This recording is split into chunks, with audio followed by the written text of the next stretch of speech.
Hi, I'm Zibby Owens, and you're listening to Moms Don't Have Time to Read Books. This 30-minute podcast features a new author interviewed by me every single day, 365 days a year, for about 30 minutes. I am also the publisher for Zibby Books, which publishes 12 books a year in fiction and memoir. Our books are already out now. You can check it out on zibbybooks.com. And we have a magazine called Zibby Mag, where we have lots of wonderful essays and lifestyle features. That's at zibbymag.com. We have classes at zibbyclasses.com. And I recently opened a bookstore in LA called Zibby's Bookshop at 1113 Montana Avenue at 11th Street in Santa Monica. I hope that you are able to enjoy some of our other offerings. But this here podcast is the basis of all of it and started in 2018. And no matter what I do, this is basically my favorite thing. Enjoy.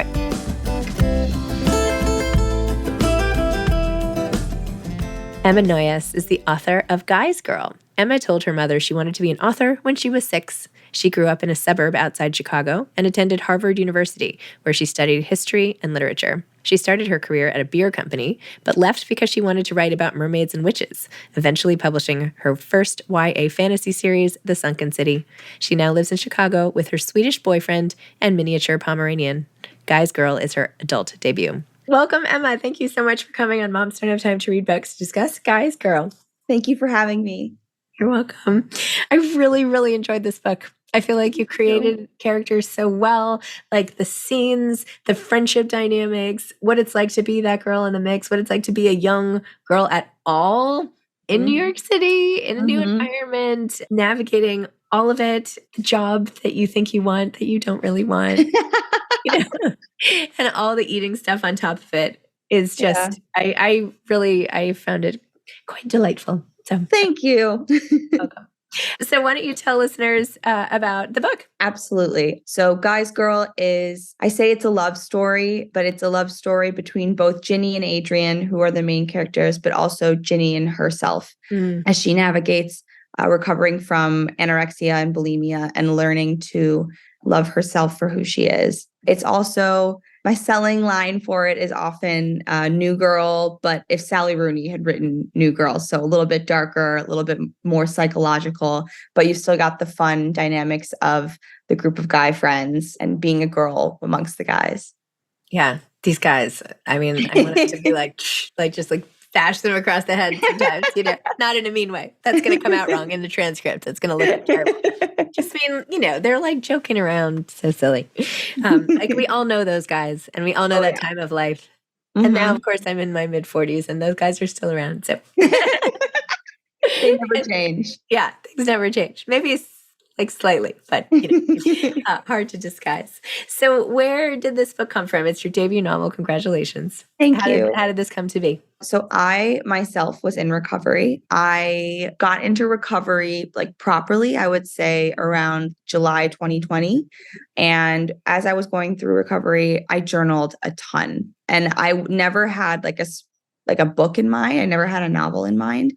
But when I would be writing books on the side, I was working on a YA fantasy series, as well as some other projects. And I always find myself wanting to have a main character with an eating disorder, but it never really felt right. I would start a book and I would think, okay, maybe this will be the one. And it never really felt right. And then in 2021, I went through a breakup with a guy that I'd been seeing for a long time. And I was devastated afterward. And I couldn't get out of bed and just really was, and I relapsed. I'd been in recovery for a while and I had been purge free for a while and I relapsed. And it was then when I was feeling at my lowest, couldn't get out of bed, that I started writing about Ginny. And it just immediately felt right. I was like, this is the character that's going to be the one where I really work through all of this. And it ended up being as I was going through my relapse and then fighting my way out of it, Ginny started doing the same in the book. So it really just kind of dovetailed with my life. Oh my gosh. And that's how it came about. Wow. That's amazing. It's crazy how these characters can actually make a dent in reality. Totally. Absolutely. Otherworldly and yet so powerful. People feel like we're crazy, but it's true. No, totally. Well, thank you for being so open about your own sort of journey through eating disorders. Can you talk Do you mind talking a little bit about Not at all. that, when it started and, how it has affected your life? Absolutely. So I would say that I first developed anorexia when I was 18, and I was diagnosed with OCD at a really early age. It developed when I was like 11 or 12, my symptoms. And the type that I had was very not the typical like OCD that you see on, Monk or like in different TV shows and movies where you have to like touch things a certain amount of times or like wash your hands obsessively.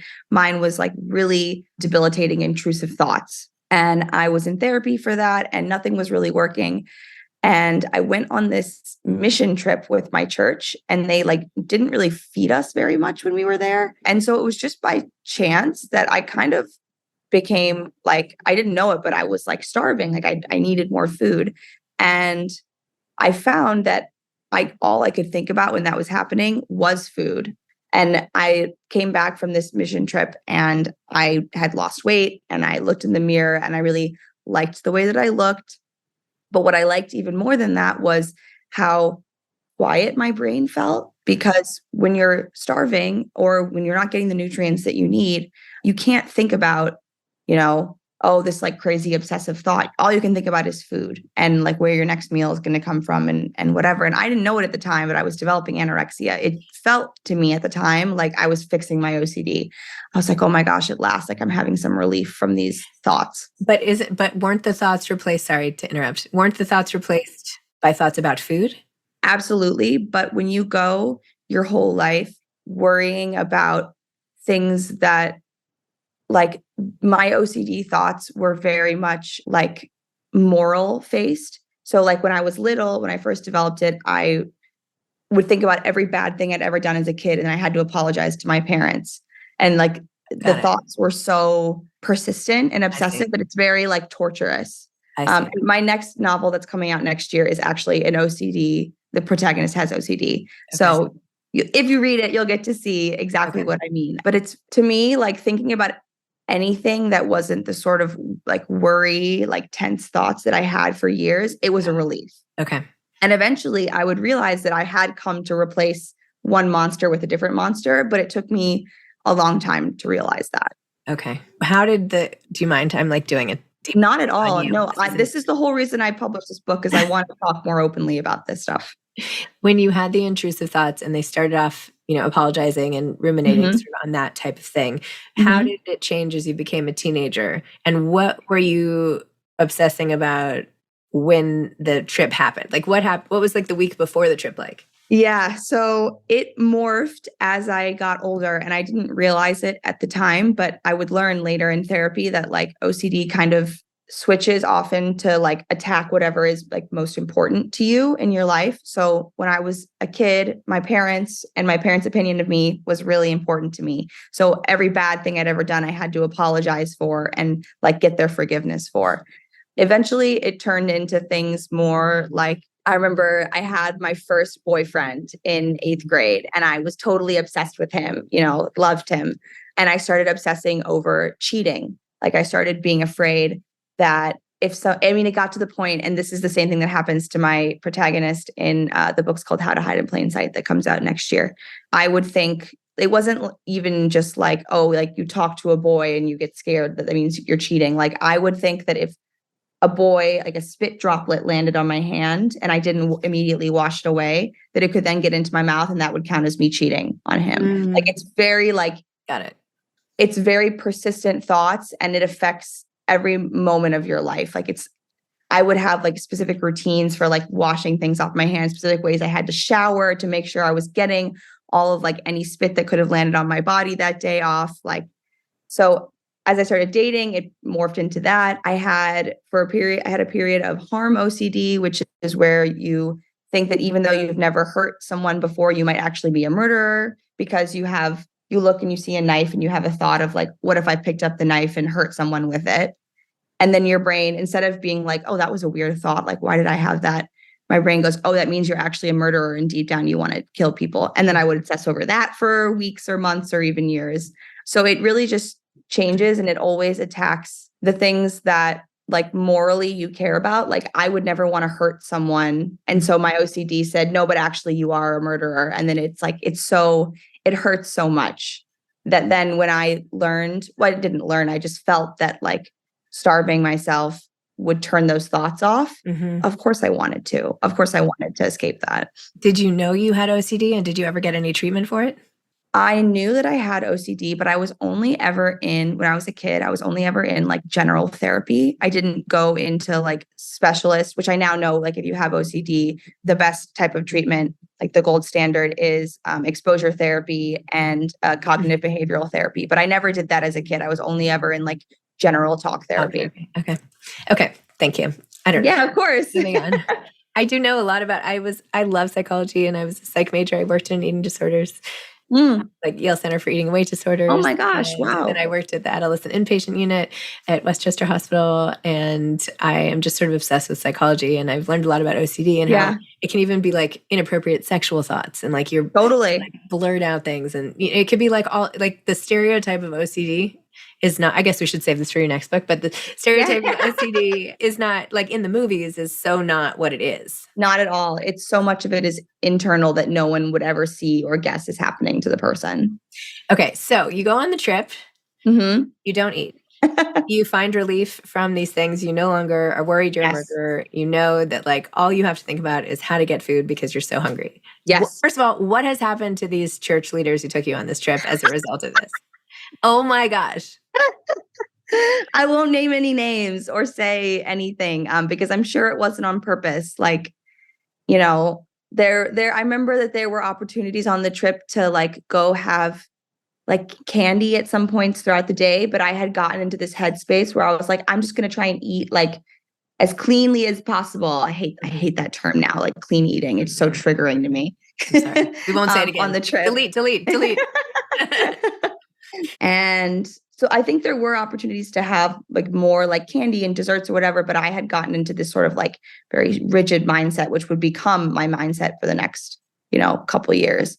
And so when I came back, I had lost 10 pounds and I was like, oh, and I didn't need to lose weight. I was a perfectly healthy and normal 18-year-old girl, but I loved it. And I thought, oh, I'm going to try and keep this off. I'm going to college in the fall and I'm going to really try and have like, quote unquote, the perfect diet. So I became really obsessed with no starch. So I wouldn't allow myself bread, rice, corn, potatoes, anything like that. And I just became really obsessed with creating what at the time, because I had been exposed to things like the zone diet and the paleo diet and, whatever. In my mind, I thought, okay, it's the perfect diet involves no starch whatsoever, which I now know is not true. But that kicked off, I got to college and then that kicked off years of just like, it took me 3 years to even admit to myself that I had anorexia. And even once I did, it took me another 1, 2, 3 years to get into proper treatment. I tried to like, quote unquote, fix myself, which I think a lot of people who suffer from eating disorders think that they can do it on their own. And it's almost impossible. Like once I started getting the support and like help from specialists and therapists and nutritionists, like it completely changed the game because doing it on your own is like impossible because you don't know that it's your brain thinks that it's keeping you safe. So when you try to argue with it and say, no, I want to make a change, I want to do things differently, you're really arguing with yourself. Mm-hmm. And it's really hard to tell the difference between what's a healthy thought and what's a disordered thought. Did you have like a low weight? Did you have to be hospitalized? I never had to be hospitalized, which I'm grateful for that because I know how insane it is to like, just from my experience of reading about like treatment centers. I think that there were times when I probably should have gone to a treatment center and like done things like done inpatient. I never had to be hospitalized, but I think like that's another thing that I feel very strongly about with eating disorders is like the misconceptions that people have of like, oh, in order to be anorexic, you have to look really scary. But there are so many people out there who have different eating disorders, and you would never know just from looking at them. Like they look like a quote unquote normal person. And I've had, like, when I started talking about my recovery process on social media, I had people comment and say, you were never anorexic. Like, you don't look like you were anorexic. Oh my gosh. So helpful. And it's just like, people don't know. They have no idea. Wow. Well, I'm sorry for those terrible people. Yeah. But the internet is full of them. And how did you finally get yourself into the proper treatment? And then what did that look like from then to here? So it took the same way that Ginny, her anorexia turns into bulimia. It took the same for me to finally get into treatment. And I would later learn this in recovery. It's more common than you think for one to turn into the other. I had gone 6 years of basically like starving myself. And when I started trying to refeed myself, my brain went into my brain thought that I had been in a famine basically for 6 years, like the primal part of my brain. And so when I finally started eating bread and starch again, it said, oh, we're finally eating. Great. We have to shove as much food into our body as possible. And then, of course, I panic internally because I feel like I'm out of control. And then it turns into binging, and then the binging turns into purging. And that's what happens for a lot of people when they try to recover. But it was a pretty seamless transition from anorexia into bulimia for me. And I was seeing my childhood therapist at the time, just doing general therapy, talking about anxiety and OCD and it was during COVID. So everything was kind of, heightened for people then, their mental health. And I remember my therapist being and I would say, yeah, and I threw up today and I threw up yesterday, but I still was kind of in denial that I was really bulimic. And my therapist was like, I think we need to get you into to see a specialist. And so I did. I called, she gave me a number of a person, a referral. I called the number and I left a voicemail and then she called me back. And it was I had thought that I had needed to go into treatment for a while, but I had never, I don't know, had the guts or never had the something really pushed me to do it. And something just felt right about this woman when I talked to her, and I started treatment, and that was July 2020, and it went from there. My gosh. Well, it's not like that was an easy time period for anybody. No. My gosh. So you've overcome so much stuff. Not to say that something is ever tied up with a bow, right? These are our minds. No, you're always in the process still. It's just like anything else. And I feel like food is so hard because it's not not to minimize alcoholism, which is of course horrific, but you could theoretically avoid drinking, but you cannot avoid eating. You got to eat, and you got to eat 3 times a day. And that's 3 times plus snacks. And that's multiple times that you have to face what scares you when you're in recovery. My gosh. So tell me how it felt and how the process was creating Ginny and giving her all of these things. And, were there moments where you're like, I don't even want her to go through this? I think because I was also in the thick of it when I was writing about Ginny, I had just relapsed and I got onto a new meal plan, and that was really helpful for me, but it was still hard. Obviously, recovery is always hard. Hardest thing I've ever done. Also most rewarding thing I've ever done. I think because I was kind of in the thick of it with her, I never had a moment where I was like, oh, I don't want to do this to her. It felt more like I'm going through something that I know that thousands, hundreds of thousands, potentially even millions of other people are also going through at the same time. And bulimia in particular, no one wants to talk openly about that. With anorexia, your behaviors society sees your behaviors as good, eating a certain way, exercising a ton. You can kind of get by, you can skate by on the being seen as a culturally positive thing. But with bulimia, there's nothing positive about throwing up. It's dirty, it's shameful. If you had told me in the thick of my bulimia that I was going to be on a podcast talking about my period of time throwing up, I would have laughed. I would have been no way. I can barely even tell my own mom what's happening to me. Yep. And when I really got into writing this book, I was this needs to be a book. This needs to be a story that is seen by the rest of the world. I need other people who are going through what I'm going through right now to read this and see that they're not alone and that healing is possible. So I never really had a moment of being like, oh, like, maybe this is too much, or maybe like, it just felt like this is my experience, and I'm sure it's other people's experience as well. And I want to put this out there, and I want Ginny's story to be read. I mean, one of the things that you did also is when you are going through something like this, and then you have a partner added to the mix, like, what does that do? And so you examine that, right? Like, tell me what that was like to write. And yeah. When I wrote Adrian, I mean, Adrian has a lot of his own issues, but especially at the point in Budapest with his grandparents, like, I really wanted his character.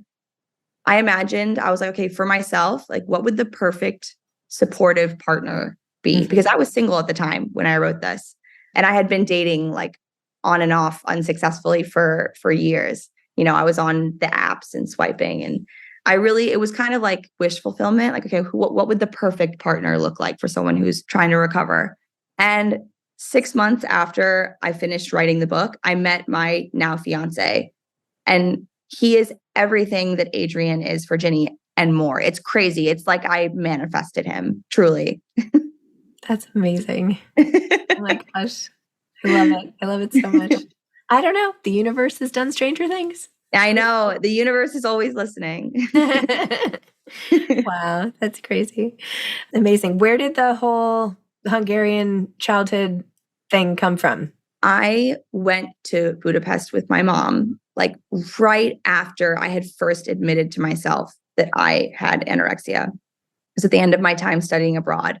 And I actually think a lot of college girls, especially when they study abroad, like, I know at least off the top of my head 4 or 5 different stories of girls who went abroad and developed eating disorders. Like, it's just a very common way when you feel like alone or distant from home to like have a sense of control.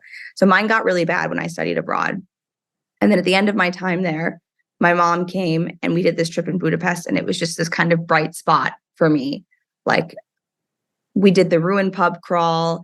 We had wonderful meals together. We had just like a really wonderful mother-daughter time. And I wanted to have that be a part of the story in some way. And then Adrian ended up being from Hungary, and then it just kind of naturally all fit together. But I've had a lot of people after they read the book say, "Oh, now I want to visit Budapest." Like, it sounds so amazing. Yeah. It was nice. I mean, it's like an unexpected, journey, and like, you wouldn't know, like, oh, really, this is where we're going. That's the great thing about picking up a book. It's like, look where I found myself today.